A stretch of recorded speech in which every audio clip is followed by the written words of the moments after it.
per raccogliere le firme per indire il referendum consuntivo. Noi chiediamo ai veneti di supportarci in questa nostra battaglia per chiedere l'indizione del referendum per l'indipendenza del Veneto e per dare un forte segnale al governo centrale che invece di darci una maggiore autonomia ce la sta togliendo giorno dopo giorno.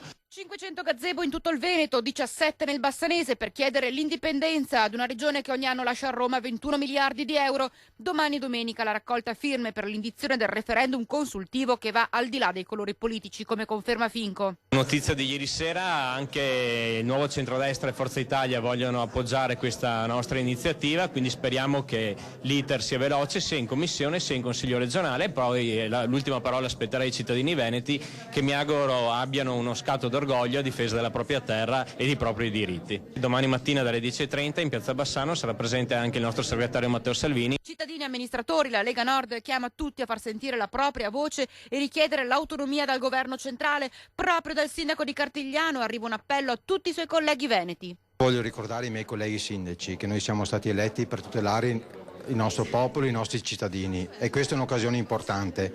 Non fatevi sobbarcare dalle idee politiche quando è tempo di tutelare e di rendere migliore la vita di chi ci ha votato. A Bassano, lo ricordiamo, domani mattina il gazebo sarà allestito dalle 8 alle 13 in Viale delle Fosse davanti all'ex ospedale, dalle 14 alle 18 in Piazzotto Montevecchio. Crisi di aziende e licenziamenti continuano a colpire anche il Bassanese. L'assessore